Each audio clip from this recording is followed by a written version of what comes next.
Harry se réveilla de bonne heure le lendemain matin. Il savait qu'il faisait jour, mais il garda les yeux fermés. Dans un demi-sommeil, il se demanda s'il n'avait pas rêvé. Si le géant nommé Hagrid existait bien, s'il n'allait pas se retrouver dans son placard lorsqu'il ouvrirait les yeux. Il entendit alors frapper des coups forts. « C'est bien ce que je pensais », marmonna-t-il désespéré. « Tout cela n'était qu'un rêve. Voilà la tante Pétunia qui cogne à la porte du placard pour me réveiller. » Résigné, il ouvrit les yeux et se redressa. Le gros manteau de Hagrid glissa de ses épaules et il vit l'intérieur de la cabane illuminé de soleil. La tempête avait cessé. Hagrid dormait toujours sur le canapé écrasé et Harry aperçut un hibou qui tapait d'une patte au carreau de la fenêtre un journal dans le bec. Harry se leva en hâte. Il éprouvait une telle sensation de bonheur qu'il avait l'impression de sentir son corps flotter comme un ballon. Il se précipita sur la fenêtre et l'ouvrit. Le hibou entra aussitôt et laissa tomber le journal sur Hagrid, qui ne se réveilla pas pour autant. Le hibou se posa alors sur le manteau du géant et l'attaqua à coups de bec. Harry essaya de le chasser, mais l'oiseau le menaça avec des claquements de bec féroces et continua de s'en prendre au manteau. « Hagrid !» s'écria Harry. « Il y a un hibou !»« Paye-le !» grommela Hagrid sans bouger de son canapé. « Quoi ? Il veut qu'on le paye pour le journal. Regarde dans les poches. » Le manteau du géant semblait être constitué uniquement de poches. On y trouvait des trousseaux de clés, du produit contre les limaces, des pelotes de ficelle, des bonbons à la menthe, des sachets de thé. Harry finit par dénicher une poignée de pièces de monnaie qui lui semblèrent bizarres. « Donne-lui 5 noises », dit Hagrid d'une voix ensommeillée. « Noises ? Les petites pièces en bronze. » L'oiseau tendit une patte et Harry déposa 5 noises dans la petite bourse en cuir qui y était attachée. Le hibou s'envola aussitôt par la fenêtre. « On ferait bien d'y aller !» dit Hagrid, qui se redressa avec un bâillement sonore. « On a beaucoup de choses à faire aujourd'hui. Il faut aller à Londres et acheter tes affaires pour l'école. » Harry retournait les pièces de monnaie entre ses mains. Il avait soudain l'air préoccupé, comme si le bonheur qu'il avait ressenti venait de crever comme un ballon. « Hagrid ?»« Oui ?» répondit le géant en chaussant ses immenses bottes. « Comment va-t-on faire pour acheter tout ça ?» demanda-t-il. « Je n'ai pas d'argent, et l'oncle Vernon refuse de payer mes études de sorcier. »« Ne t'inquiète pas pour ça, » répondit Hagrid en se levant. « Tu crois donc que tes parents ne t'ont rien laissé ? Mais leur maison a été détruite. Ils ne gardaient pas leur or à la maison. On va commencer par s'arrêter chez Gringotts. C'est la banque des sorciers. Mange donc une saucisse. Elles ne sont pas mauvaises quand elles sont froides. Et moi, je mangerais bien un morceau de ton gâteau d'anniversaire. » « Il y a des banques de sorciers ? » ?»« Il n'y en a qu'une seule, c'est Gringotts. Elle est dirigée par des gobelins. » Harry laissa tomber le bout de saucisse qu'il tenait. « Des gobelins ? Oui, et il faudrait être fou pour essayer de leur voler quoi que ce soit. Gringotts est l'endroit le plus sûr du monde. À part Poudlard, peut-être. De toute façon, je dois y passer. Dumbledore m'a demandé d'aller lui chercher quelque chose là-bas. Il me fait confiance pour toutes les missions importantes, assura Hagrid avec fierté. Tu es prêt ? Alors viens. Harry suivit Hagrid hors de la cabane. Le ciel était clair à présent, et la mer étincelait sous le soleil. La barque que l'oncle Vernon avait louée était toujours là, inondée d'eau de pluie. Comment avez-vous fait pour arriver jusqu'ici ? Demanda Harry en cherchant des yeux une autre embarcation. En volant, répondit Hagrid. En volant ? Oui, mais on va revenir en bateau. Maintenant que tu es avec moi, je ne dois plus faire de magie. Ils s'installèrent dans la barque. Harry observait Hagrid en se demandant comment il pouvait bien s'y prendre pour voler. « C'est quand même un peu idiot de ramer, » dit le géant en lançant à Harry un regard de côté. « Si je m'arrange pour accélérer un peu les choses, tu n'en parleras pas quand tu seras à Poudlard ?»« Bien sûr que non, » répondit Harry, qui avait hâte de voir un nouveau tour de magie. Hagrid tapota alors de la pointe de son parapluie rose le bord de la barque et le bateau fila aussitôt vers le rivage. Pourquoi est-ce qu'il faudrait être fou pour essayer de voler quelque chose chez Gringotts ? Demanda Harry. Ils n'ont pas leur pareil pour jeter des sorts, répondit Hagrid en dépliant son journal. On dit même que ce sont des dragons qui gardent la salle des coffres. En plus, ce n'est pas facile d'y retrouver son chemin. Gringotts est à des kilomètres en sous-sol, bien plus bas que le métro de Londres. En imaginant que quelqu'un parvienne à y prendre quelque chose, il finirait par mourir de faim en cherchant la sortie. Harry resta assis en silence pendant que Hagrid lisait son journal, la Gazette du Sorcier. Harry avait appris au contact de l'oncle Vernon qu'il ne fallait jamais déranger quelqu'un qui lit son journal. Mais il avait tant de questions à poser qu'il était difficile de résister. Le ministère de la Magie a encore fait des bêtises, comme d'habitude, marmonna Hagrid en tournant les pages. « Il y a un ministère de la Magie ?» demanda spontanément Harry. « Bien sûr ! Il voulait nommer Dumbledore ministre, mais il ne quitterait Poudlard pour rien au monde, et c'est ce vieux gâteux de Cornelius Fudge qui a hérité du poste. Un vrai gaffeur, celui-là. Chaque matin, il envoie un hibou à Dumbledore pour lui demander conseil. Et ça sert à quoi, un ministère de la magie ? Oh, ça sert surtout à garder le secret. Il ne faut pas que les Moldus sachent qu'il y a toujours des mages et des sorcières d'un bout à l'autre du pays. Sinon, ils essaieraient de faire appel à nous pour résoudre leurs problèmes. On préfère qu'ils nous laissent tranquilles.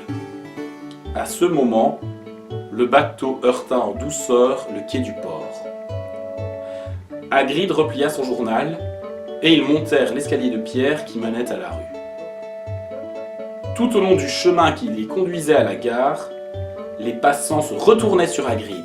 Il était 2 fois plus grand que la moyenne et ne cessait de faire des commentaires à haute voix sur tout ce qu'il voyait. « Regarde ça !» dit-il en montrant les parcs-mètres. Les Moldus ont vraiment l'esprit tordu pour inventer des trucs pareils. Il marchait si vite que Harry avait du mal à suivre. « C'est vrai qu'il y a des dragons chez Gringotts ?» demanda-t-il un peu essoufflé. « C'est ce qu'on dit, » assura Hagrid. « Sac à méduse, j'aimerais bien avoir un dragon. J'en rêve depuis que je suis tout petit. Ah, on est arrivé. » Ils étaient devant la gare et il y avait un train pour Londres 5 minutes plus tard. Hagrid, qui ne comprenait rien à l'argent des Moldus, confia à Harry le soin d'acheter les billets. Dans le train, les passagers ouvraient des yeux ronds en voyant Hagrid. Il occupait 2 sièges à lui tout seul et tricotait quelque chose qui ressemblait à un chapiteau de cirque jaune canari. « Tu as toujours ta lettre, Harry ?» demanda-t-il en comptant les mailles. « Regarde un peu la liste des fournitures. » Harry prit dans sa poche l'enveloppe en parchemin. Elle contenait une autre lettre qu'il n'avait pas remarquée auparavant. Il lut « Collège Poudlard, école de sorcellerie. Uniforme. Liste des vêtements dont les élèves de première année devront obligatoirement être équipés. 1. 3 robes de travail noires, modèle normal. 2. Un chapeau pointu, noir. 3. Une paire de gants protecteurs, en cuir de dragon ou autre matière semblable. 4. Une cape d'hiver, noire avec attache d'argent. Chaque vêtement devra porter une étiquette indiquant le nom de l'élève. Livre et manuel. Chaque élève devra se procurer un exemplaire des ouvrages suivants. Le livre des sorts et enchantements niveau 1 de Miranda Fauconnet. Histoire de la magie de Bathilda Tour-de-Sac. Magie théorique d'Adalbert Lassornette. Manuel de métamorphose à l'usage des débutants d'Émeric Géchangé. 1000 herbes et champignons magiques de Philida Augirol. Potions magiques d'Arsenius Bolitron. Vie et habitat des animaux fantastiques de Norbert Dragoneau. Forces obscures, comment s'en protéger de Quentin Jean-Tremble. Fourniture. Une baguette magique. Un chaudron, modèle standard en étain taille 2. Une boîte de fioles en verre ou en cristal. Un télescope. Une balance en cuivre. Les élèves peuvent également emporter un hibou ou un chat ou un crapaud. Il est rappelé aux parents que les élèves de première année ne sont pas autorisés à posséder leur propre balai. « Et on peut trouver tout ça à Londres ?» se demanda Harry à haute voix. « Oui, quand on sait où aller !» assura Hagrid. Harry n'était encore jamais allé à Londres. Hagrid semblait connaître son chemin, mais, de toute évidence, il n'avait pas l'habitude de se déplacer dans les transports en commun. Il resta coincé dans le portillon automatique du métro et se plaignit d'une voix tonitruante que les sièges étaient trop petits et les rames trop lentes. « Je ne sais pas comment font les moldus sans la magie !» dit-il, tandis qu'ils escaladaient un escalier roulant en panne qui menait à une rue animée bordée de magasins. Sur les trottoirs, la foule était dense, mais Hagrid était si grand qu'il n'avait aucun mal à se frayer un chemin, et Harry restait prudemment dans son sillage. Ils passèrent devant des librairies, des magasins de disques, des stands de hamburgers et des cinémas, mais aucune boutique ne semblait vendre des baguettes magiques. La rue dans laquelle ils marchaient paraissait aussi ordinaire que les passants qui les entouraient. Y avait-il vraiment des montagnes d'or magiques enterrés à 10 km sous leurs pieds? Y avait-il vraiment des boutiques qui vendaient des grimoires et des balais volants? N'était-ce pas plutôt une farce énorme que lui avaient faite les Dursley?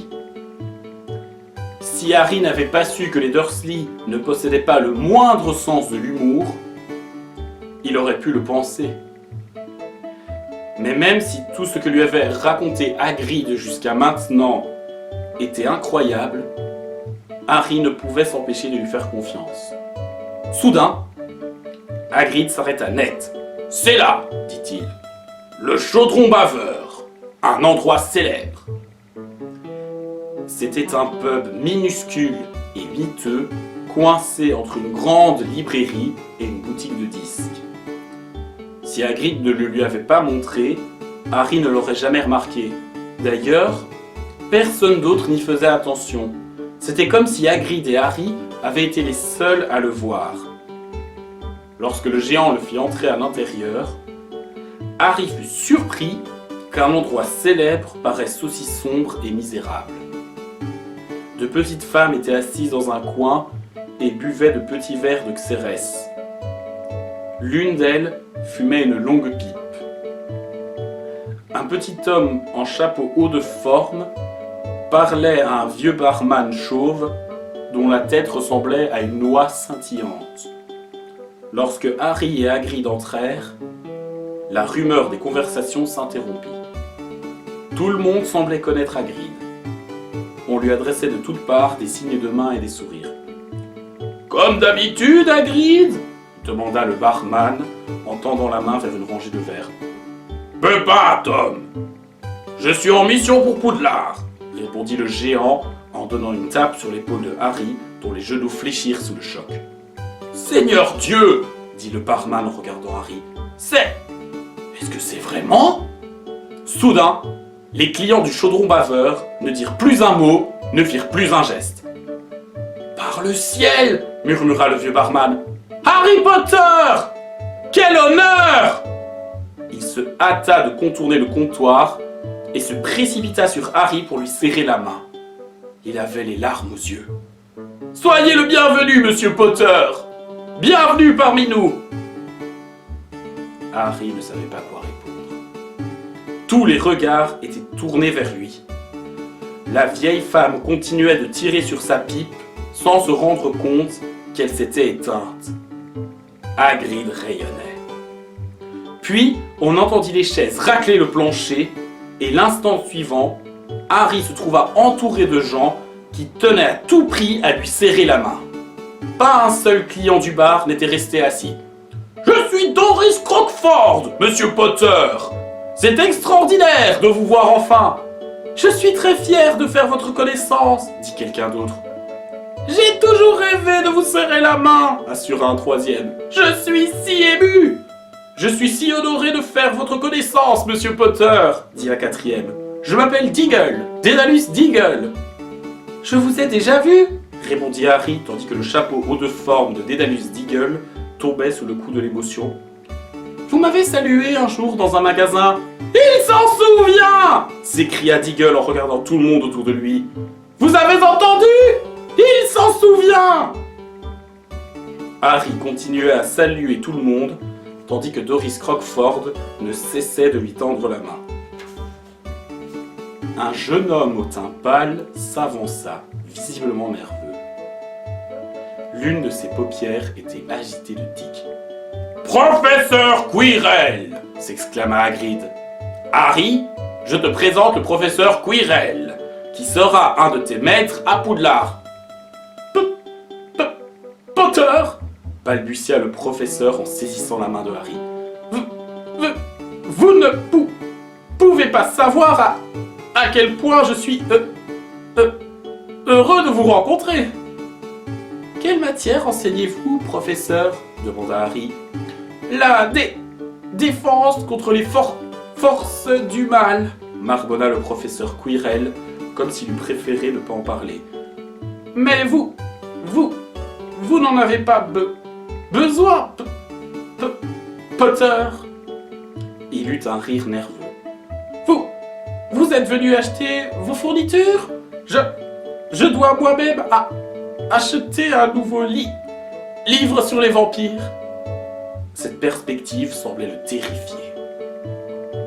Les autres clients du bar n'avaient pas l'intention de laisser le professeur accaparer Harry, et Hagrid eut toutes les peines du monde à se faire entendre. « Il faut y aller, dit-il. Nous avons beaucoup de choses à acheter. » Doris Crockford lui serra une dernière fois la main, et Hagrid l'entraîna hors du bar, dans une petite cour entourée de murs, où il n'y avait que des poubelles et quelques mauvaises herbes. « Je t'avais prévenu que tu étais célèbre, » dit le géant avec un grand sourire. Même le professeur Quirrell était tout tremblant. Remarque, il n'arrête pas de trembler, le pauvre. C'est un esprit remarquable. Il allait très bien tant qu'il étudiait dans les livres. Mais depuis qu'il est allé rencontrer des vampires et des harpies dans la forêt noire, il a peur de tout, même de ses élèves. Voyons, qu'est-ce que j'ai fait de mon parapluie? Ah, le voilà. Hagrid compta les briques sur le mur, au-dessus des poubelles, puis il tapota 3 fois à un endroit précis avec la pointe de son parapluie. La brique se mit alors à trembloter et un petit trou apparut en son milieu. Le trou s'élargit de plus en plus et se transforma bientôt en une arcade suffisamment grande pour permettre même à Hagrid de passer. Au-delà, une rue pavée serpentait devant eux à perte de vue. « Bienvenue sur le chemin de traverse !» dit Hagrid. La stupéfaction de Harry le fit sourire. Ils franchirent l'arcade, qui disparut aussitôt sur leur passage pour ne laisser derrière eux que le mur de briques. Le soleil brillait sur un étalage de chaudrons devant un magasin. Une pancarte annonçait « Chaudron, toute taille, cuivre, étain, argent, touillage automatique, modèle pliable. » « Il va falloir t'en acheter un, » dit Hagrid. « Mais on va commencer par aller chercher ton argent. Harry aurait voulu avoir une demi-douzaine d'yeux supplémentaires. Il regardait de tous les côtés en essayant de tout voir à la fois. Les magasins, les étals, les gens qui faisaient leurs courses. Une petite femme rondelette regardait la vitrine d'un apothicaire en hochant la tête. 17 mornies pour 30 grammes de foie de dragon. C'est de la folie, marmolla-t-elle. Un ululement sourd s'éleva d'une boutique sombre dont l'enseigne indiquait « Au royaume du hibou, Hulotte, Chouette Effray, Grand-Duc, Chouette Laponne ». Quelques garçons de l'âge de Harry avaient le nez collé contre une vitrine dans laquelle étaient exposés des balais volants. « Regarde !» dit l'un d'eux. « Le nouveau Nimbus 2000 ! Encore plus rapide !»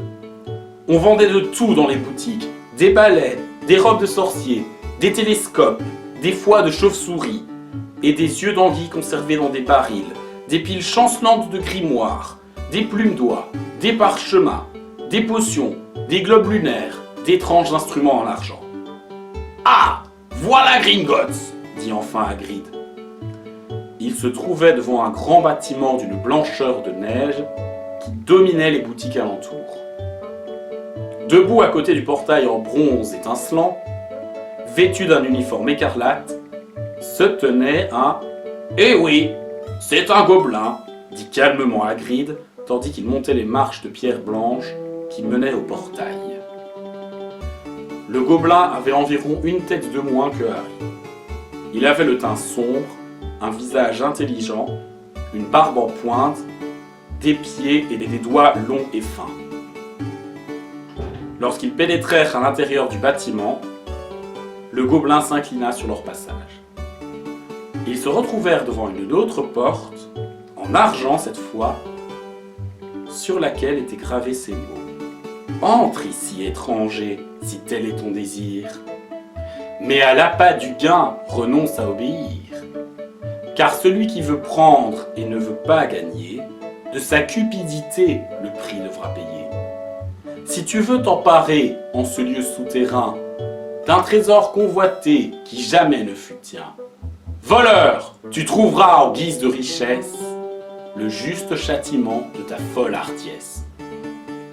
Comme je te l'ai dit, il faudrait être fou pour essayer de voler quelque chose ici, dit Hagrid. Deux autres gobelins s'inclinèrent devant eux et ils entrèrent dans un vaste hall tout en marbre. Derrière un long comptoir, une centaine de gobelins étaient assis sur de hauts tabourets, écrivant dans des registres, pesant des pièces de monnaie sur des balances en cuivre, examinant des pierres précieuses à la loupe. Il y avait tant de portes aménagées dans le hall qu'il était inutile d'essayer de les compter. Certaines d'entre elles s'ouvraient de temps en temps pour laisser passer des clients escortés par d'autres gobelins. Hagrid et Harry s'approchèrent du comptoir. « Bonjour !» dit Hagrid à un gobelin. « On est venu prendre un peu d'argent dans le coffre de Monsieur Potter. »« Vous avez la clé, monsieur ?» demanda le gobelin. Hagrid commença à vider ses poches, répandant quelques biscuits pour chiens moisis sur le livre de compte du gobelin. Le gobelin fronça son nez. Harry regarda à droite. Un gobelin pesait une pile de rubis aussi gros que des morceaux de charbon ardent. « La voilà !» dit Hagrid en montrant une minuscule clé d'or. « J'ai aussi une lettre du professeur Dumbledore au sujet de vous savez quoi dans le coffre numéro 713. » Le gobelin examina la clé et lut attentivement la lettre. « Très bien, dit-il. Je vais vous faire accompagner dans la salle des coffres. Gripsec !» Un autre gobelin apparut et les conduisit aussitôt vers l'une des portes du hall. Harry reprit ses biscuits. « Qu'est-ce que c'est, le vous savez quoi dans le coffre numéro 713 ?» demanda Harry.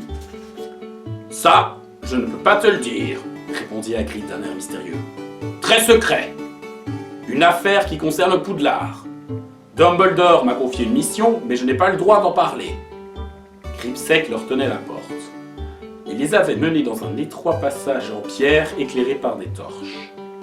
Harry fut surpris de ne pas voir de marbre. Le passage était en pente raide et une voie ferrée courait en son milieu. gobelin siffla. Aussitôt, un wagonnet s'approcha dans un bruit de ferraille et vint s'arrêter devant eux. Lorsqu'ils y furent grimpés tous les trois, non sans difficulté pour Hagrid, le wagonnet les emporta. Tout d'abord, ils parcoururent un labyrinthe de galeries tortueuses, tournant sans cesse à droite, à gauche, sans que Gripsec eût besoin de manœuvrer le wagonnet qui semblait connaître son chemin. Malgré le vent glacial, Harry ouvrait grand les yeux. Pendant un bref instant, il remarqua un jet de flamme au bout d'une galerie et il se demanda si c'était un dragon, mais le wagonnet les avait déjà bifurqués dans une autre direction. Ils s'enfoncèrent de plus en plus loin dans les profondeurs et longèrent un lac souterrain bordé de stalactites et de stalagmites. « J'oublie toujours la différence entre stalactites et stalagmites !» cria Harry pour couvrir le bruit du wagonnet. « Dans stalagmite, il y a un M !» répondit Hagrid. « Et ne me pose pas de questions maintenant, je commence à avoir mal au cœur !» Enfin, le wagonnet s'arrêta devant une petite porte. Le teint verdâtre, Hagrid alla s'appuyer contre le mur, les genoux tremblants. « Ça me rend malade de voyager là-dedans !» dit-il d'une voix sourde. Gripsec ouvrit la porte. Un panache de fumée verte s'échappa aussitôt. Lorsqu'il fut dissipé, Harry découvrit avec stupéfaction des monceaux d'or, d'argent et de bronze qui s'entassaient dans une chambre forte. « Tout ça t'appartient !» dit Hagrid avec un sourire. C'était difficile à croire. Dire que les Dursley n'avaient pas cessé de reprocher à Harry de leur coûter trop cher, alors que pendant tout ce temps, une petite fortune l'attendait dans les sous-sols de Londres. Si l'oncle Vernon et la tante Pétunia l'avaient su, ils lui auraient déjà tout pris. Hagrid aida Harry à remplir un sac de pièces. « Celles en or sont des galions, » lui expliqua-t-il. « En argent, ce sont les mornies. Il y a 17 mornies d'argent dans un galion d'or, et 29 noises de bronze dans une mornie. C'est facile à retenir. Avec ça, tu auras de quoi couvrir tes frais pendant l'année scolaire. On va laisser le reste dans le coffre. Et maintenant, au numéro 713, s'il vous plaît, ajouta-t-il en se tournant vers Gripsec. Et si on pouvait y aller un peu moins vite ? Désolé, monsieur, répondit le gobelin. La vitesse des wagonnets n'est pas réglable. Ils repartirent dans le labyrinthe en s'enfonçant encore davantage dans les entrailles de Gringotts. La température devenait de plus en plus glaciale, tandis que le wagonnet continuait sa course en prenant des virages à angle droit. Ils passèrent par-dessus un ravin, et Harry se pencha pour scruter ses profondeurs, mais Hagrid le ramena en arrière par la peau du cou. La chambre forte numéro 713 ne possédait pas de serrure. « Reculez un peu !» dit Gripsec d'un air important.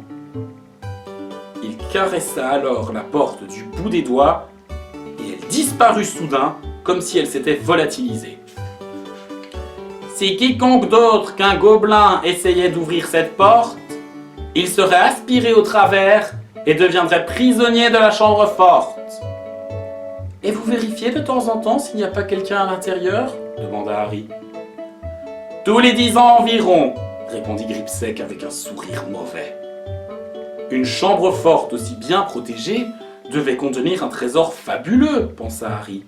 Mais il fut déçu de constater qu'elle était vide. Seul un petit paquet grossièrement enveloppé dans du papier craft était posé sur le sol. Hagrid ramassa le paquet et le fourra dans une poche intérieure, tout au fond de son manteau. Malgré sa curiosité, Harry renonça à poser des questions. Hagrid n'était certainement pas disposé à lui révéler ce qu'il y avait dans le paquet. « Allez, on retourne dans le wagonnet infernal !» soupira le géant.